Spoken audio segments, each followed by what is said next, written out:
What's going on, everybody? Just kidding.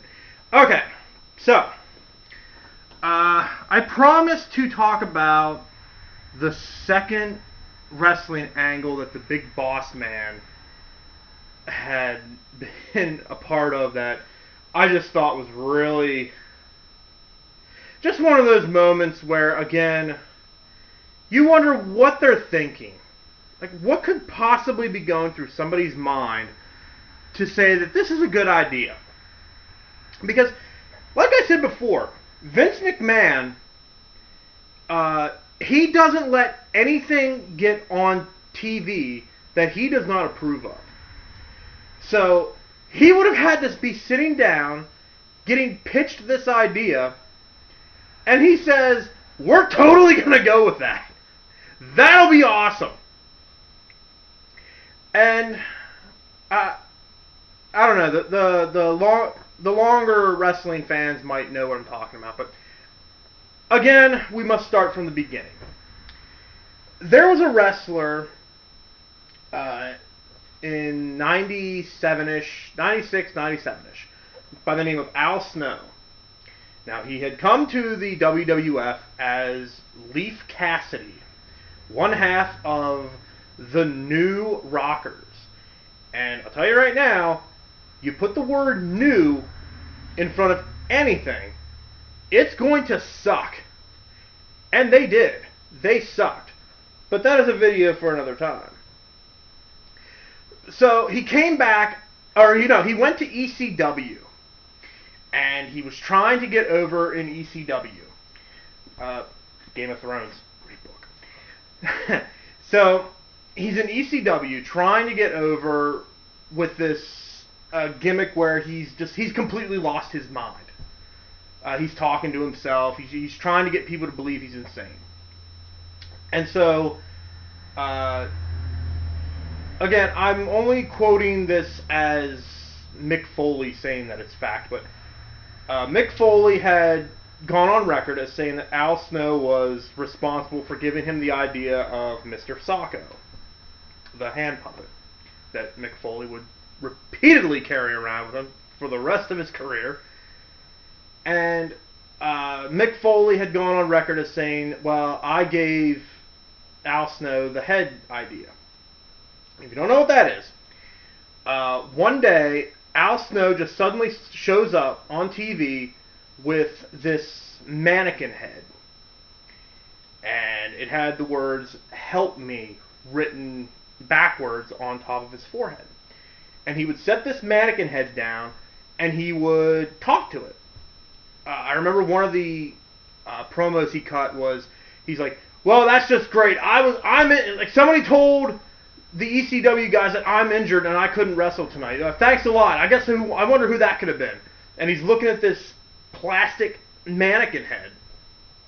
And this gimmick, I will give ECW a lot of credit that Paul Heyman always managed to take a pile of shit, polish that turd up, and make it sparkle. Because that gimmick took off. The head gimmick took off like fire, and suddenly Al Snow's one of the most popular guys in ECW. And in the Rise and Fall of ECW, the DVD, Paul Heyman talked about how he found, I think it was like a place where they make parade floats, and he found these thousands of styrofoam heads, and he would distribute them among the crowd right before Al Snow got out there. So when Al started going around, like bopping around with the head, the crowd was doing the same thing. It was like a rave effect, and it worked. Oh my God, did it work. So Al Snow comes to the WWF, and he still has the head gimmick. And so, long story short, he goes around. It was really just a funny way of having like a double entendre. Because Al Snow's theme music, he would always come out, right before his theme music would officially begin, you'd hear this, "What does everybody want?" And the crowd would scream, Head! And it would say, what does everybody need? Head!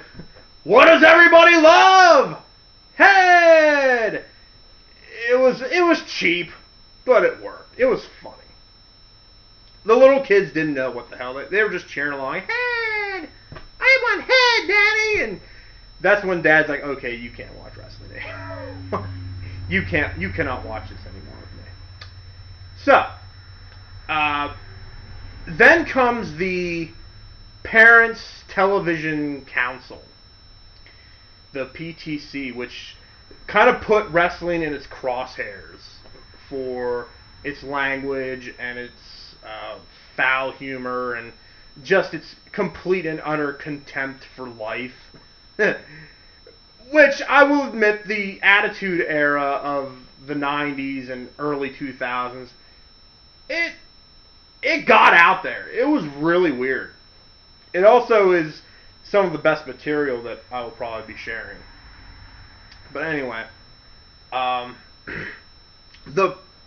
some rights group or whatever decided to target wrestling, and particularly Al Snow, because Al Snow's action figure, which I do have, it came packaged with this plastic, kind of like a Barbie head, but it was off its body.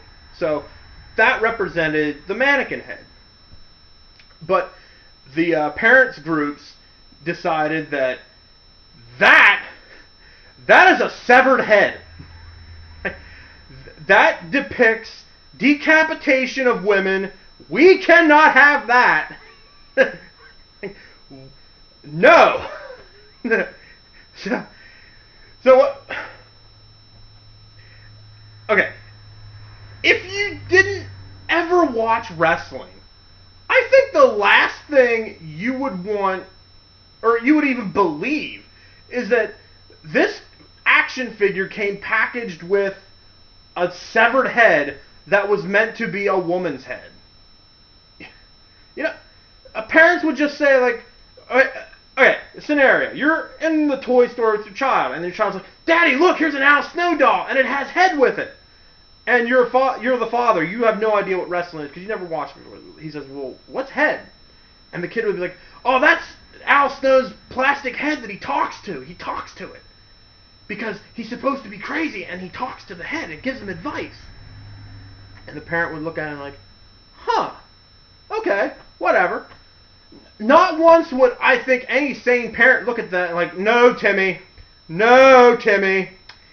that is a severed woman's head. No, we will not buy Al Snow's doll. No, sir. You go right to your room and you think about what you've done. And so, in order to, I don't know, appease the audience or appease the rights groups, Al Snow head just disappears completely. And in his place is a tiny little, squishy little chihuahua named Pepper. Now, I don't know why they chose a chihuahua. Maybe because the Taco Bell commercials were huge at the time, but I don't know. But, well, in other words, the head was gone, so now he's carrying around a puppy. So, certainly nothing can go wrong here. I'm surprised the animal rights groups didn't have something to do with that. And so, Al Snow engages in a feud with the Big Boss Man for, I believe it's the Hardcore title. And this was before the Hardcore title was defended like 24/7, which I hated. I fucking hated that rule. Because there were matches where suddenly the Hardcore title switches hands 18 times in one match. It was just ridiculous. So, Al Snow, Boss Man had this fight, and sometimes during the matches, like, the Boss Man would knock over the dog carrier. And Al Snow is like, oh my god, like the announcer's like, oh my god, Pepper's in there. What? How could he do this? Boss Man's like, I'm a big nasty bastard, that's why. Oh wait, that was Big Show. Whatever. And so,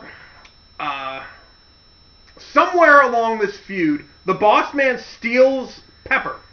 He steals this dog from Al Snow. And Al Snow goes on this campaign to find his dog. Like, he makes up missing posters. He puts a phone number on it. He's tacking it around the place. And this is kind of an insider story, again, from one of Mick Foley's books, that somebody had put Val Venus's phone number, on the wanted posters, or the missing posters. So as soon as that number went up, and of course, if you didn't put like a 555 number, you know people are going to call it. You know they're going to. So this number flashes across the screen, like maybe for 3 seconds. But people already memorize, oh, call that number. And so they call it up, and here it's Val Venus's cell phone number. So Mick had told the story. He was in the locker room when the segment played, and all of a sudden Val Venus's phone kept going off, and he's like, like, hello, ladies. And they're like, no, this is the wrong number. And so it just kept going on. But anyway, then one episode of Raw, the boss man says, you know what, Al, I'm tired of all this. I'm tired of the just the whole thing. I'll give you Pepper back if you come to my hotel room and come get him. And Alice is like, okay, I'm going to go do that. And this this brings up a particular segment of wrestling that I will call the dumbasses in distress. And it's not the same segment that the Nostalgia Critic did. But the dumbasses in distress refers to the baby faces of wrestling. How they are, without question, the stupidest people in wrestling. By far. By far they're stupid. Because they trust the bad guys to be honest, to be faithful. And so let's go kayfabe here. The boss man says, Al, I'm going to give you your dog back, but you have to come to my hotel room. And Al Snow says, okay. The boss man seems an honorable fellow. He seems like a stand-up gent. So, I shall believe him. I shall travel to yon motel room and get my dog. And you sitting at home watching this segment, Admiral Akbar alarms are going off. You're screaming, it's a trap! He's not going to give you the dog! If you were right next to Al Snow, like, Al, he's not going to give you this dog. Like, it's a trap. And I was like, no, it's not. He's going to give me my dog. He said so. So he goes to the hotel room. And the boss man, he invites Al in. He's like, thanks for coming in, Al. And I was like, look, boss man, I know that we've had our differences, but can I just please have my dog, and I want to leave. And boss man's like, yeah, no problem. I'll get you your dog back. But did you know that I am a master of the culinary arts? And Al's like, I don't care. That's great. But can I have my dog back? And the boss man says, no, just sit down. I want you to try something.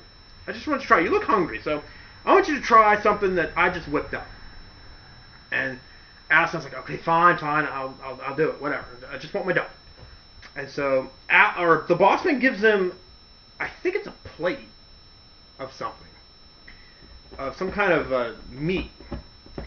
And Al starts eating this food, and he's like, oh my god, this is fantastic. And the boss man says, yeah, it is, isn't it? And he's like, Al just keeps like shoveling more of it into his mouth. And I'm like, this is amazing. What is this? And The boss man looks at him and it says, "Oh, that's pepper steak." And I was like, "Oh, it's peppered steak? It's pretty good." And boss was like, "No, not peppered. Pepper. As in 100% grade A pepper." And suddenly, like, Al does the classic, like, looks at boss man, looks at the plate. Boss man, plate. Suddenly it's starting to sink in. He's like, "Oh my god." And the boss man's like, "That's right, Al Snow! You just went and ate your dog!" And so Al goes over to the corner, he's puking. He's just like, oh my god, oh, pepper, oh. And boss man, like, takes the plate and he throws it at him. And I think he dumps the rest of it on top of him. And I think at the very end of the segment, he picks up a piece and eats it. He's like, "Yeah, tastes like chicken." Okay. Let's rewind a little bit. Again, kayfabe time. The big boss man kidnaps this dog. Then I assume he would take it to a butcher. Unless he is a butcher himself. I don't know. I would assume. But he would have to find someone to take this dog, skin it, chop it up, then cook it.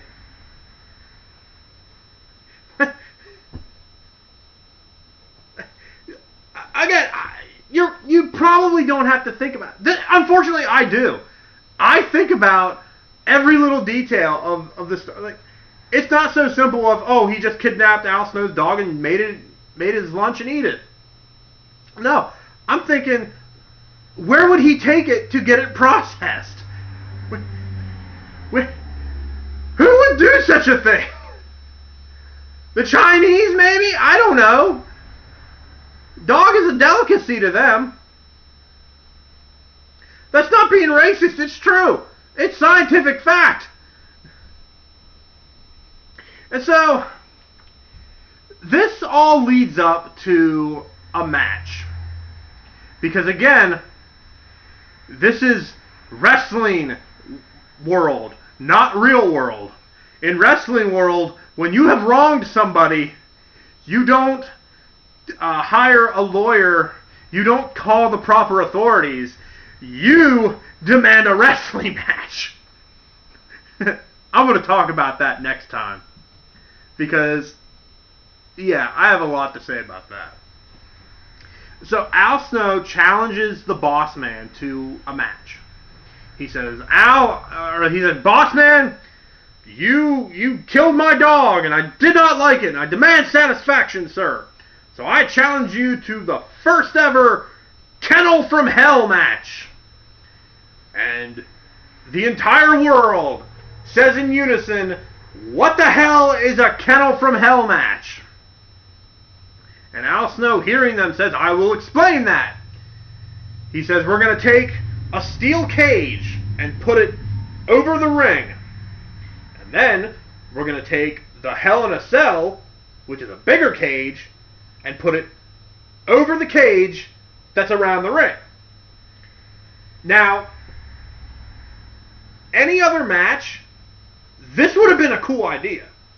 I actually would have loved to have seen them try and do this one again, without what I'm going to explain next, but, have a cage over the ring and then put the Hell in a Cell over the cage. I think that would be an awesome match. But Al Snow continues, and he says, "Well, it's not. The object is to get out of the cage that's surrounding the ring, and then out of Hell in a Cell. But in order to do that, in between the ring and the cell, there's going to be dogs. I'm going to find the most vicious dogs I can. They're going to be Rottweilers, and they're going to be surrounding the ring. And in order to get out of the cell, you have to make your way through these vicious Rottweilers. Now, on paper, this sounds like a good idea. So, they go to, I think it's New Year's Revolution. I think. I could be, no, it's not New Year's Revolution, because that's when Big Show and Boss Man wrestle. I forget when. But anyway. They set everything up. And they have these trainers come out with these Rottweilers. Now, first of all, if you've ever been to any kind of an event that involved live animals, particularly dogs, what is one of the first things that they do? If you said piss and shit everywhere, you win the gold star. And so, what's the second thing they would do? If they were surrounded by dogs, you know, they were in close proximity of each other, what would be the second thing they would do? If you said hump each other, you get another gold star. This entire match was booked around the fact that these vicious dogs were going to be running around the outside of this cage. And Al Snow and the Boss Man were going to fight. And one of them was going to try and escape through these dogs. Now, the dogs did not give a shit about this match. And not only did they not give a shit, they shit all over the match. Like, literally, they shit everywhere.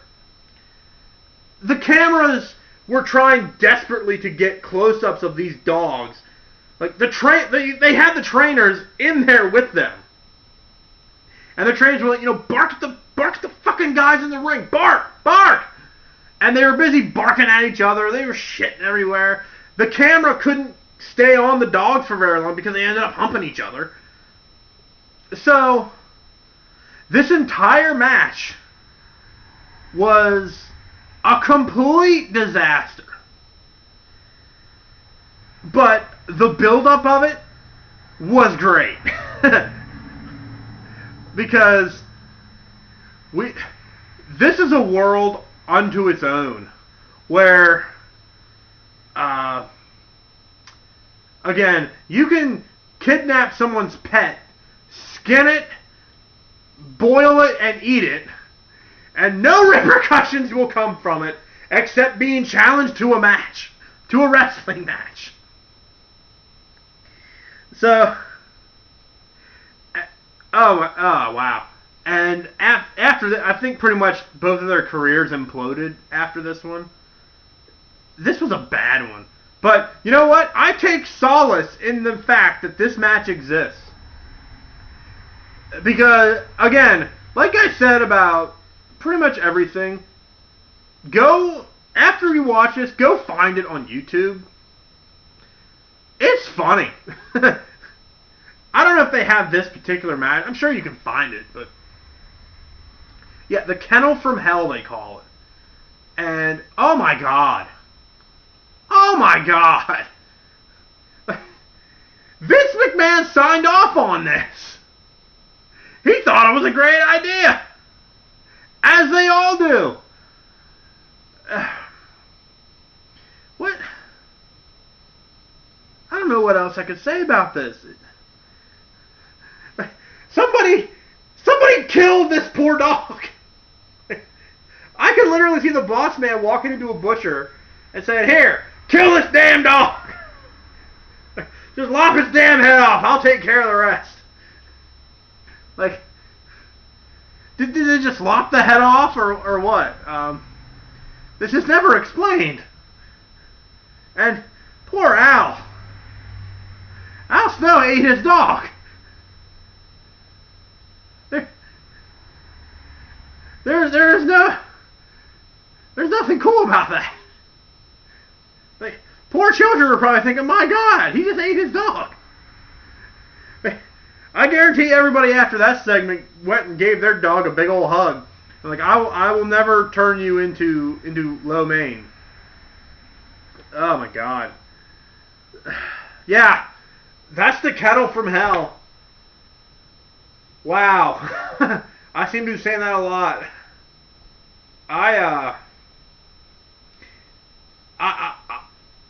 Wow. Again, I would love to see the concept of the cell and the cage over the ring. I would put like weapons around the ring, like ladders and tables and everything like that. But yeah, that was the Kennel from Hell, and it's definitely not hell to watch. It's actually funny. It's really funny.